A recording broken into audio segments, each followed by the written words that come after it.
देखो साइट पे जाए बिना अगर आपको प्रैक्टिकल नॉलेज सीखना है तो ये वीडियो जरूर देख लेना। किसी फ्रेशर के लिए भी उतनी इंपॉर्टेंट है, किसी एक्सपीरियंस सिविल इंजीनियर के लिए भी उतनी इंपॉर्टेंट है। बिल्डिंग कंस्ट्रक्शन का बेसिक मैं बताने वाला हूँ, साइट पे ले जाऊंगा और पहले फुटिंग का आपको दिखा लेता हूँ, फिर उसका कंक्रीट का बताऊंगा, फुटिंग के स्टील का। मतलब ये वीडियो बहुत इंपॉर्टेंट है, कंप्लीट वीडियो देखना, इंटरव्यू भी क्लियर होगा और साइट पे अच्छा काम भी करवा पाओगे। सामने आप देख रहे हो, ये देखो फुटिंग भी सेंटर, फुटिंग का सेंटर प्लस कॉलम इस पे प्रिंट किया हुआ है।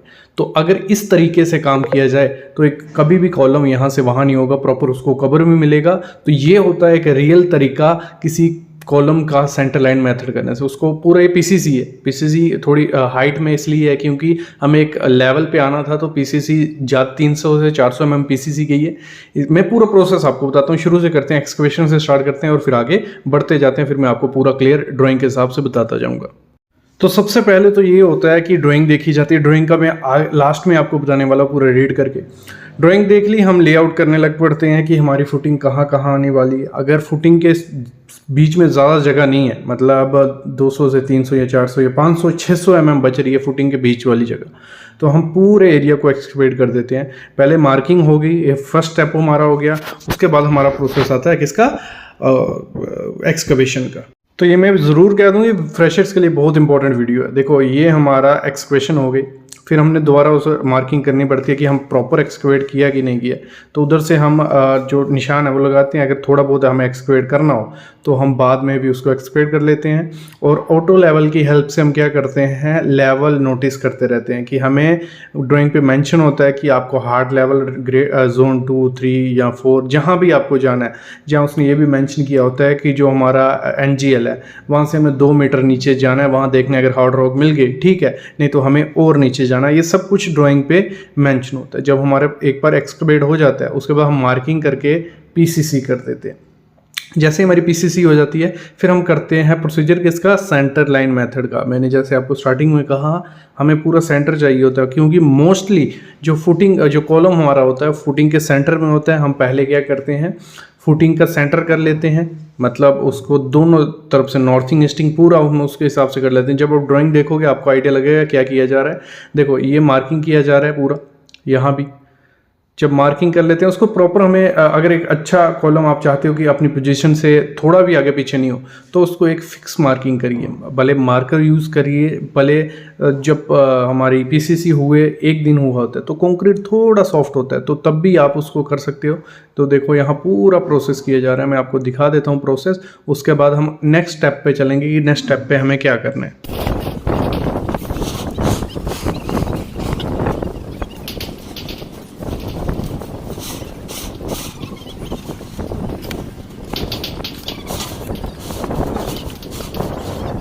अगला स्टेप जो हमारा बनता है वो बनता है स्टील बाइंडिंग। और देखो फुटिंग बांध दी गई है, को उसमें जो कॉलम जितने साइज़ का कॉलम आना है ओरिएंटेशन के हिसाब से ड्राइंग में देख लिया है।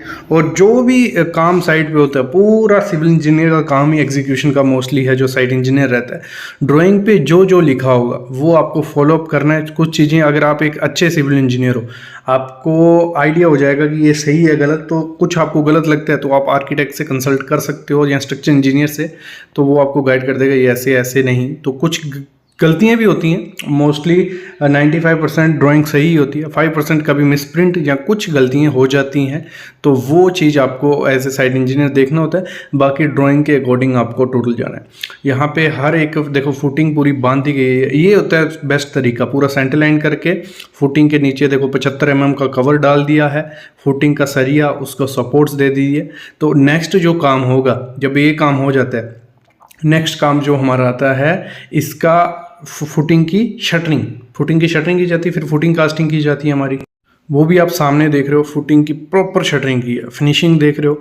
यही होता है कि अच्छा काम अगर करोगे तो ना उसमें हनीकॉम्ब दिखेगा ना उसमें स्लरी लीकेज होगी। तो ये प्रॉपर से पूरा इसको तरीके से कर लिया गया। जब ये प्रोसेस हो जाता है हमारा, मतलब उसने शटरिंग कर दी, उसका फिक्स हो गया कि शटरिंग हमारी जगह पे है, फिर नेक्स्ट जो प्रोसेस रहता है वो रहता है कॉलम का वर्टिकलिटी चेक करने के लिए, कॉलम अपनी पोजीशन पे है कि नहीं, वर्टिकल है कि नहीं। और फुटिंग हम देखते हैं कि जो हमने सेंटर लाइन किया था उस सेंटर लाइन पे है कि नहीं, कॉलम सेंटर लाइन पे है कि नहीं। और लास्ट चेकअप दिया जाता है किसको, फुटिंग को भी, कि उसकी शटरिंग प्रॉपर हुई है, ऑयलिंग है कि नहीं, उसमें कोई गंद वगैरह तो नहीं है, सरिया पूरा स्पेसिंग के साथ है कि नहीं। ये सब चीज़ें जब हो जाती हैं तो नेक्स्ट प्रोसेस की तरफ हम बढ़ सकते हैं, वो होता है हमारा कंक्रीटिंग। और कंक्रीटिंग के दौरान भी आपको देखना है कि जो वाइब्रेटर वो प्रॉपर से मारा जा रहा है, कि जितना देर तक मारना चाहिए उतना, क्योंकि ज़्यादा मारोगे तब भी ख़राब है, कम मारोगे तब भी ख़राब है। पूरा उसका पूरा ध्यान से होना चाहिए कि 1-2 सेकंड एक जगह पे घुसाया और निकाल के दूसरी जगह पे घुसा के उसको कर दिया। तो नहीं, अगर ज़्यादा मारोगे, जैसे मैंने कल बताया था, उसमें ब्लीडिंग हो जाती है और आपकी शटरिंग की स्लरी निकल सकती है। तो ये सब चीज़ें होती है। सामने जैसे ब्लीडिंग आप देख रहे हो, ब्लीडिंग हो गई, तो ये एक साइड इंजीनियर की रिस्पॉन्सिबिलिटी होती है कि ये सब चीज़ें ना हो। जब ये सब हो जाता है और दूसरे दिन उसको हमें क्यूरिंग करनी है, तो हम उसमें जो वेट हेजिन होते हैं, बोरियाँ देखो, डाल देनी है और क्यूरिंग करनी है। और 1 मीटर तक हमें जो रिंग है वो प्रॉपर स्पेसिंग के साथ बांध देनी है। अभी हम चलते हैं इसकी ड्राइंग का थोड़ा रीडिंग करते हैं। ड्राइंग का मैं थोड़ा आपको बताता हूँ कैसे पढ़ते हैं। देखो, ये एक बिल्डिंग है जिसका हमें लेआउट करना है। अभी मैं इसका पूरा प्रोसेस आपको बताता हूँ। देखो होता क्या है, हमें ये सेंटर लाइन है हमारी, ये रही सेंटर लाइन, ये सेंटर लाइन हमारी, ये सेंटर लाइन, ये सेंटर, ये टोटल सेंटर लाइन मेथड होता है। इसी के हिसाब से पूरा कॉलम फुटिंग की जाएगी।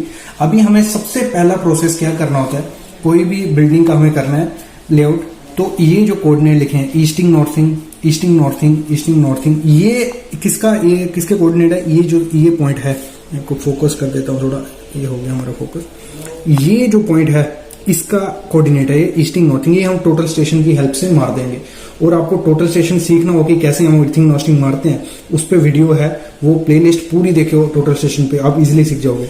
ये कोऑर्डिनेट मार दिया हमने, फिर हमने ये कोऑर्डिनेट मार दिया, फिर हमने ये कोऑर्डिनेट डाल दिया, फिर हमने ये कोऑर्डिनेट, मतलब चारों कोऑर्डिनेट हमने डाल दिए। बस जब हमारे 4 कोऑर्डिनेट डाल दिए गए, उसके बाद इजीली हम लेआउट करते जाएंगे। कैसे करते जाएंगे, ये कोऑर्डिनेट आ गया हमारा, ठीक है, 1A1 हमारा कोऑर्डिनेट आ गया, पॉइंट इधर पॉइंट मार दिया हमने।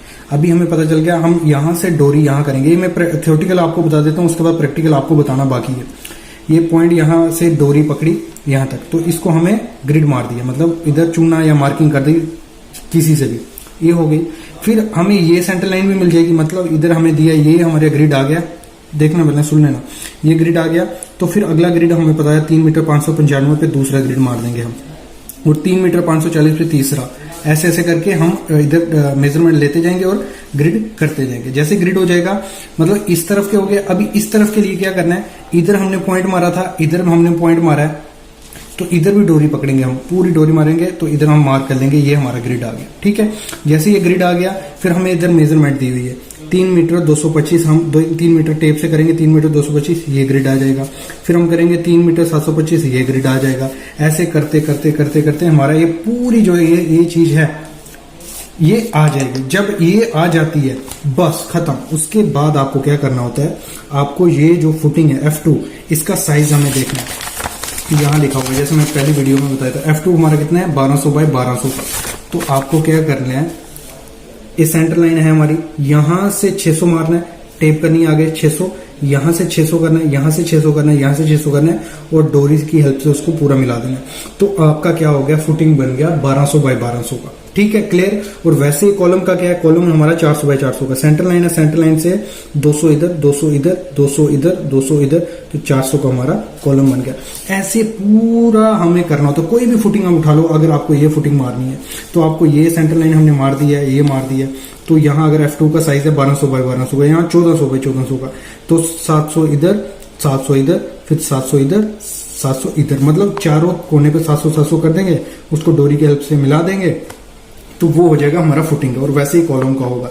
सबसे पहले अगर आप क्यूरिंग नहीं करते हो किसी कंक्रीट को, तो उसमें क्या इफेक्ट होता है, तो इसका आपको आंसर देना है कि सर अगर हम कंक्रीट की क्यूरिंग नहीं करेंगे तो उसकी जो स्ट्रेंथ होगी ना, 75 से 95% स्ट्रेंथ डिक्रीज हो सकती है किसी कंक्रीट की, अगर आप उसकी क्यूरिंग नहीं करोगे।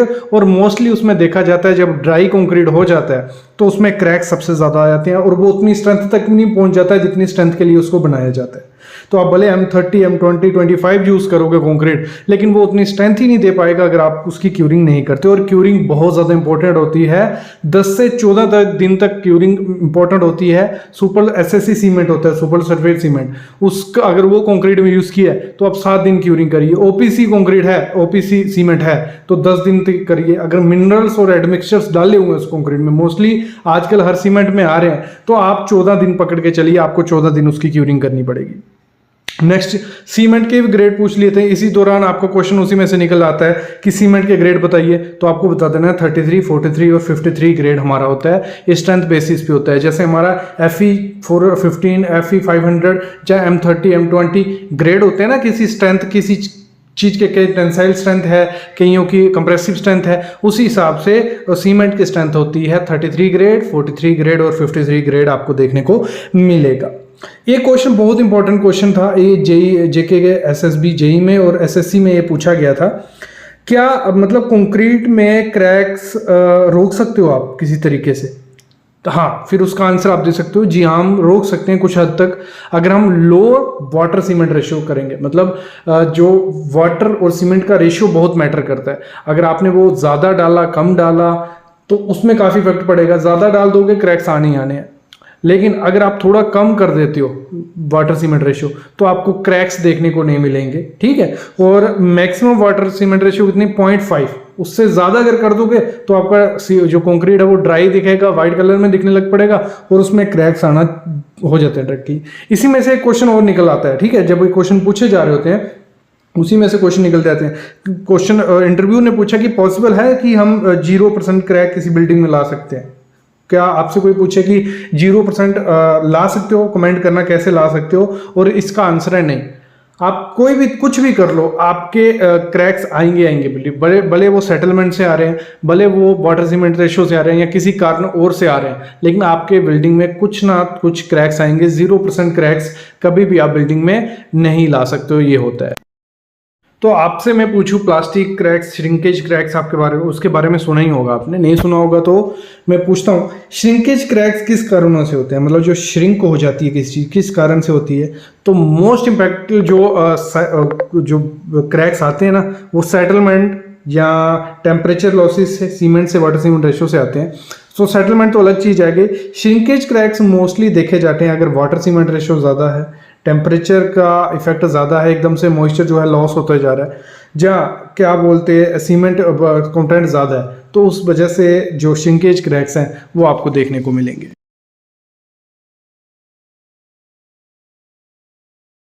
तो इसी दौरान आपसे क्वेश्चन पूछा जा सकता है कि जो वाटर सीमेंट रेशियो होती है, अगर कोई एग्रेसिव मतलब बहुत ज़्यादा हार्श इन्वायरमेंट है, कहीं लगा लो बर्फ़ पड़ रही है, कहीं बहुत ज़्यादा धूप पड़ रही है, तो वहाँ पे जो कंक्रीट रहेगा उसमें वाटर सीमेंट रेशियो कितनी रखोगे आप? तो 0.4।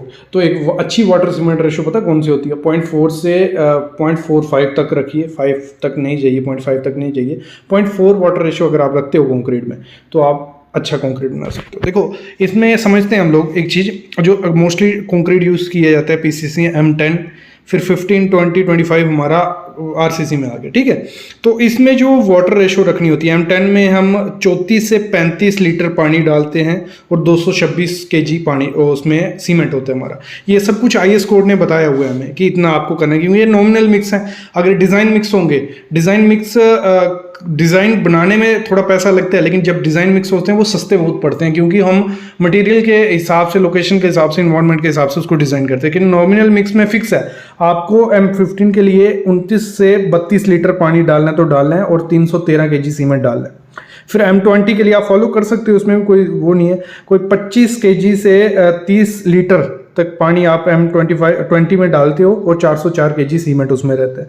M25 में 21 लीटर से 27 लीटर तक पानी डालते हैं और 563 kg हम उसमें सीमेंट डालते हैं। एक चीज़ आप देखना, जैसे हमारी रेशियो बढ़ती जाती है, M10 से हम M25 तक जाते हैं तो हमारा पानी की मात्रा कम होती जाती है, ठीक है। पानी हम कम करते जाते हैं क्योंकि हमें उधर स्ट्रेंथ चाहिए होती है, और डायरेक्ट यहाँ से हमारा आंसर क्या निकलता है कि जितनी वाटर सीमेंट रेशियो हम कम रखेंगे उतने क्रैक्स कम आएंगे। लेकिन स्ट्रेंथ भी कम होगी। जैसे हम वाटर कम कर देते हैं, सीमेंट ज़्यादा कर देते हैं, तो हमारी स्ट्रेंथ बढ़ने लग पड़ती है, लेकिन क्रैक्स के चांसेस काफ़ी ज़्यादा बढ़ जाते हैं। ये चीज़ें भी आपको एज ए सिविल इंजीनियर पता होनी चाहिए। तो ये बेसिक चीज़ें थी जो मैंने आपको बताई, जो आपको हेल्प करेंगी। कहाँ किसी इंटरव्यू में बैठोगे ना, तो ये चीज़ें आपको काफ़ी काम आने वाली हैं। तो इंटरव्यू के लिए मैंने ना एक अलग से ही चैनल बना लिया है, सिविल इंजीनियर इंटरव्यू क्वेश्चंस। उसमें अप्रॉक्स कोई 70 to 80 वीडियोस आ चुकी हैं इंटरव्यू क्वेश्चन पे, और 1000 इंटरव्यू क्वेश्चन 1000 वीडियोस लाने वाला हूँ। उसमें कितने इंटरव्यू क्वेश्चन होंगे आप कर लीजिए, 10 से 20 हज़ार इंटरव्यू क्वेश्चन आपको देखने को मिलेंगे। उस चैनल को सब्सक्राइब करके रखिए। बाकी यहाँ प्रैक्टिकल नॉलेज मिलते जा रहा है, उसको लेते रहिए, सीखते रहिए। तो अभी मैं आपसे अलविदा लेता हूँ। Thank you guys.